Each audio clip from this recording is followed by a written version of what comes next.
દક્ષિણ ગુજરાતમાં રાતથી હવામાનમાં પલટો આવ્યો છે। પાડોશી સંઘ પ્રદેશ દમણમાં પણ વરસાદથી વાતાવરણમાં પલટો જોવા મળ્યો। દમણના દરિયામાં પ્રી મોન્સૂન એક્ટિવિટીની શરૂઆત થઈ। દમણના દરિયામાં પ્રી મોન્સૂન એક્ટિવિટી થઈ રહી છે। ઉનાળુ વેકેશન હોવાથી મોટી સંખ્યામાં પ્રવાસીઓ દરિયા કિનારે ઉમટ્યા છે। દેવકા બીચ પર કેટલાક પ્રવાસીઓ જોખમી રીતે દરિયામાં નાહતા પણ જોવા મળ્યા।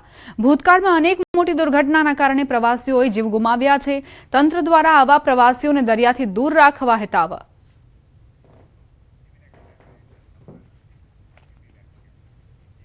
નવસારીના સાંસદ સી.આર. પાટીલનો કાર્યકર પ્રેમ જોવા મળ્યો। હવેથી નવસારી જિલ્લાના ભાજપના કાર્યકરને સુરતમાં ભૂખ્યું નહીં રહેવું પડે। સફાઈ કર્મચારી સન્માન કાર્યક્રમમાં સી.આર. પાટીલની લાગણીસભર જાહેરાત। ભાજપ કાર્યકર જો મેડિકલ ઇમરજન્સી માટે સુરત આવે તો પોતાની ઓફિસથી ભોજન મળશે।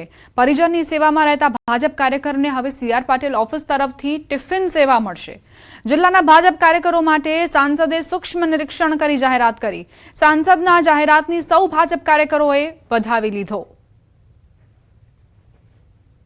નવસારી જિલ્લામાંથી ઘણા બધા કાર્યકર્તાઓના સગાવાળા જ્યારે સુરત કોઈને કોઈ હોસ્પિટલમાં દાખલ થાય છે અને એમને વધુ સમય સુધી ત્યાં રહેવું પડતું હોય છે, ત્યારે એમને જમવા માટેની ખૂબ અડચણો પડતી હોય છે। દૂર સુધી જવું પડે, લઈ આવવું પડે, અથવા તો સમય પણ ન મળે, પેશન્ટને મૂકીને જઈ શકતા નથી। એ બધું જ્યારે અમારા ધ્યાનમાં આવ્યું ત્યારે અમે શરૂ કર્યું છે કે અમારે ત્યાં કિચન છે ઓફિસમાં, ત્યાંથી કોઈ પણ કાર્યકર્તા કહેશે કે આ પેશન્ટ એમનો સગાવાળા ત્યાં છે, એમની સાથે આટલા લોકો છે, એ સંખ્યા બતાવશે, એટલી સંખ્યાના ટિફિન પણ અમે એમને ત્યાં પહોંચાડી દઈશું। એ વ્યવસ્થા અમે ઓફિસમાંથી ગોઠવી છે। ગીર પૂર્વ અને ગીર પશ્ચિમમાં સિંહોના મોતની ઘટનાની તમામ માહિતી દિલ્હી સુધી પહોંચતા ઘેરા પ્રત્યાઘાતો પડ્યા। રાજ્ય સરકારના વન અને પર્યાવરણ મંત્રી અર્જુન મોઢવાડિયાએ અમરેલીના જસાધાર એનિમલ કેર સેન્ટરની મુલાકાત લીધી। વન વિભાગના સિનિયર અધિકારીઓ સાથે સમીક્ષા કરી। સિંહોના મોતના સીડીવી રોગના લક્ષણો સામે આવતા રાજ્ય સરકાર એલર્ટ મોડમાં છે।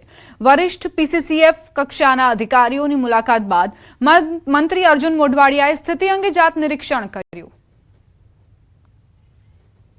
સિંહ હતા એને અમુકને સ્થળ ઉપર જ ટ્રીટમેન્ટ કરવામાં આવી છે અને જે વધારે થોડાક નબળા હતા એને રેસ્ક્યુ સેન્ટર ઉપર લઈ આવીને એમને વન વિભાગના અધિકારીઓ, વન વિભાગના ડૉક્ટરો અને અમારા જે જૂનાગઢ વેટરનરી કોલેજના ડૉક્ટરોએ સાથે મળીને એની ટ્રીટમેન્ટ કરી છે।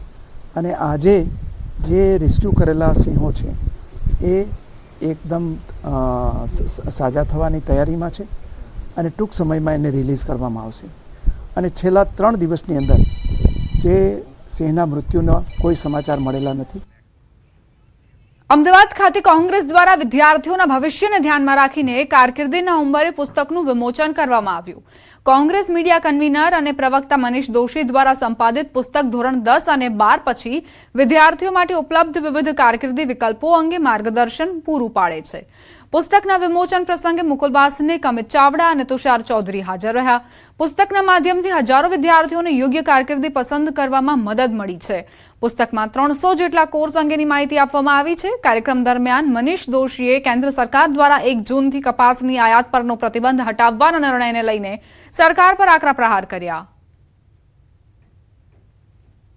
કારકિર્દીના ઉંબરે પુસ્તક, આ પુસ્તકની અંદર 300 થી વધુ અભ્યાસક્રમો અને રાજ્યની તમામ યુનિવર્સિટીઓની સરળતાથી માહિતી મળે। એટલે પુસ્તક વાંચવા માટે અને કારકિર્દી પસંદ કરવા માટેની કઈ કઈ પદ્ધતિ હોય, કઈ ચાવી તમે પકડો તો કઈ રીતે તમારી રસ રુચિ પ્રમાણે કારકિર્દી પસંદ કરી શકો, એ તમામ પ્રકારના અભ્યાસક્રમોની વિગતો આપવામાં આવી છે। અને વિદેશથી કપાસ આવશે તો ગુજરાતના ખેડૂતો અને દેશના ખેડૂતોને પારાવાર મુશ્કેલીનો સામનો કરશે। આજે પણ ગુજરાતના ખેડૂતોને, દેશના ખેડૂતોને મળવાપાત્ર લાભથી પૂરતા ભાવ નથી મળતા। રાજકોટના ધોરાજીમાં આવેલ ભાદર 2 ડેમને લઈને એક ગંભીર મુદ્દો સામે આવ્યો છે। ધોરાજી શહેર તેમજ આસપાસના 67 ગામોની જીવાદોરી સમાન ડેમમાં કેમિકલયુક્ત પ્રદૂષિત પાણી ગેરકાયદેસર રીતે છોડવામાં આવતું હોવાના આક્ષેપો ઉઠ્યા છે। સ્થાનિકો અને ખેડૂતોના જણાવ્યા મુજબ કેટલાક ઔદ્યોગિક એકમો દ્વારા ડેમમાં પ્રદૂષિત પાણી ભળતા પાણીની ગુણવત્તા પર પ્રશ્નો ઊભા થયા છે। પ્રદૂષણના કારણે પશુધન, ખેતી અને માનવ સ્વાસ્થ્ય પર ગંભીર અસર થવાની ભીતિ વ્યક્ત કરવામાં આવી રહી છે। સ્થાનિકોએ ગુજરાત પ્રદૂષણ નિયંત્રણ બોર્ડ દ્વારા તાત્કાલિક તપાસ કરી પાણીના નમૂનાઓની ચકાસણી કરવામાં આવે અને દોષિતો સામે કડક કાર્યવાહી કરવામાં આવે તેવી માંગ કરી છે. કેમિકલ ઉપરથી પાણી આવે છે, પાણી પીવા જેવું કે લાયક નથી અને ખેતીના બગાડ થાય છે. અમારે રજૂઆત કરી પણ કોઈ આમાં કોઈ ધ્યાન દેતું જ નથી. ભાદર નદીની અંદર જેતપુરના કેમિકલ માફિયાઓ અવારનવાર કેમિકલના ટેન્કરો છોડી જાય છે, જેને કારણે ભાદર 2 ડેમ જે છે એ પ્રદૂષિત થઈ ગયો છે. આ કેમિકલને લીધે ખેડૂતો જો આ પીએચ ની અંદર પાણીનો ઉપયોગ કરે તો જમીનો બંજર થઈ જાય છે. કોઈ પણ પાક વાવે તો ઉત્પાદન થતું નથી અને પાક તૈયાર થતો નથી. અમારી માંગણી છે કે આ કેમિકલ માફિયાઓ સામે પગલા લેવામાં આવે અને કેમિકલ માફિયાઓને જેલ ભેગા કરવામાં આવે. ધોરાજીના ભાદર 2 ની વાત કરીએ. ભાદર 2 ના અંદરમાં જે કે જેતપુર દ્વારા જે ભાદર નદી છે તે નદીનો પાણી મિક્સ થતા ભાદર 2 સુધી પહોંચ્યો છે. આપણે સીધા દ્રશ્યો બતાવીશ કે અત્યારે જે કેમિકલ યુક્ત પાણી છે તે સરસાઈટ ગામને લાગતું ઘેર પંથક સુધી આ પાણી જતું હોય છે અને ખેડૂતોને સિંચાઈ અને પીવાના માટે આ ઉપયોગ થતો હોય છે. પણ કેમિકલ માફિયા દ્વારા આ જે પાણી છે તે પાણી સિંચાઈમાં વાપરે તો જમીનો બંજર બનતી હોય છે અને કેટલા બધા રોગ થતા હોય છે. ચામડીના રોગ, કેન્સરની ભયંકર બીમારી થતી હોય છે. વારંવાર જેતપુરના માફિયા દ્વારા આ અમુક એકમો દ્વારા આ પાણી છોડવામાં આવે છે. ભાદર નદી તો મેલી કરી છે પણ ભાદર 2 સુધી આ પાણી પહોંચ્યો છે. આપ સીધા દ્રશ્યો અત્યારે જે પાણી મિક્સ કેમિકલ યુક્ત થતું હોય છે પણ છતાં કોઈ જાતની જીબીસીબીસી કોઈ જાતની કાર્યવાહી કરવામાં આવતી નથી. તંત્ર ખાલી માત્ર સેમ્પલ લઈ જતા હોય છે અને માત્ર આ જ પરિસ્થિતિ હોય છે. પણ આ જે ભાદર 2 છે તે ભાદર 2 અત્યારે કેમિકલનું પાણી ભાદર નદીનો મિક્સ થતું હોય છે છતાં તંત્રને કેમ દેખાતું નથી. તંત્ર માત્ર સેમ્પલ લઈ અને સંતોષ માનતા હોય છે પણ છતાં આનું કાર્યવાહી કેમ કરવામાં નથી આવતી. સરસાઈટ ગામને આ પાણી પૂરું પાડતું ભાદર 2 છે તે અત્યારે ખેડૂત પોતાની જમીનમાં સિંચાઈમાં ઉપયોગ કરે કે પીવામાં ઉપયોગ કરે તો પીવામાં કેટલી બધી બીમારી થતી હોય છે અને જો સિંચાઈમાં ઉપયોગ કરે તો ભયંકર જે જમીનો છે તે બંજર બની જતી હોય છે, તે પાકમાં નુકસાન થતું હોય છે છતાં તંત્રને કેમ દેખાતું નથી એક મોટો સવાલ છે. મુનાફ બકારી, ન્યૂઝ ગુજરાતી, ધોરાજી. પંચમહાલના વેજલપુર બાગાયત ફાર્મમાં વાવાઝોડાથી કેરીને મોટા પાયે નુકસાન થયું છે. અંદાજે 40 વીઘામાં 2000 કરતાં વધુ વિવિધ પ્રજાતિના આંબાના વૃક્ષ આવેલા છે. મોડી રાત્રે પવન સાથે આવેલા વાવાઝોડા દરમિયાન અંદાજે 400 મણ ઉપરાંત કેરી પરથી આંબા ખરી પડ્યા. જમીનદોસ્ત થઈ કેરી ખરી પડી હોવાના સમાચાર. નડિયાદના વેપારી દ્વારા ટેન્ડર પ્રક્રિયાથી રોજીરોટી મેળવવા કેરી વેચાણ લેવામાં આવી હતી અને વાવાઝોડા અને વરસાદી માહોલમાં કેરી જમીનદોસ્ત થતા ફાટી જવાથી ભારે નુકસાન થશે તેવી ચિંતા વેપારીઓએ વ્યક્ત કરી રહ્યા છે અને સરકાર પાસે વળતરની આશા વ્યક્ત કરી રહ્યા છે. અમે બગાયત કેરીનું ફાર્મ લીધું હતું તે માટે અમે વ્યાજે પૈસા લઈને અમે બગાયત ખરીદ્યું હતું કેરી. હવે અચાનક વરસાદ ને વાવાઝોડું આવવાથી ઘણું બધું નુકસાન થયું છે. અમે 17 લાખની ખરીદી સામે અમે વ્યાજે ધિરાણ લઈને આંબાની કેરીના ફળ લીધા હતા. તેમાં અચાનક રાત્રે તોફાન તથા વરસાદ આવવાથી અમને ઘણું બધું નુકસાન થયેલ છે.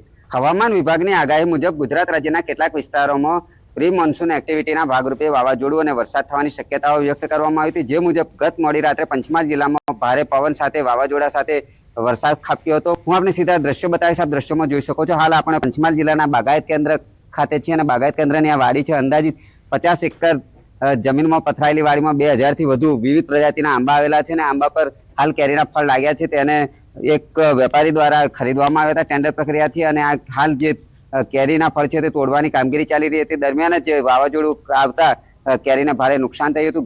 ગત મોડી રાત્રે આવેલા વાવાઝોડા દરમિયાન જે અહીંયાના વેપારી છે તેના જણાવ્યા અંદાજિત 400 થી 500 મણ કેરી છે જમીન દોસ્ત થઈ હતી અને જમીન દોસ્ત થતા જ કેરી ફાટી ગઈ છે અને તે હવે પાકવાની કે વેચાવાની શક્યતાઓ નથી, જેથી ભારે નુકસાન થયું હોવાનું તેઓ હાલ શક્યતા વ્યક્ત કરી રહ્યા છે. સાથે સાથે સરકાર પાસે એક અપેક્ષા પણ વ્યક્ત કરી રહ્યા છે કે આ કેરી છે નુકસાન છે તેનું સર્વે કરવામાં આવે અને સર્વે કરી અને વળતર આપવામાં આવે. તે રોજીરોટી મેળવવાની અપેક્ષા હતી તે સંતોષી શકાય એમ છે.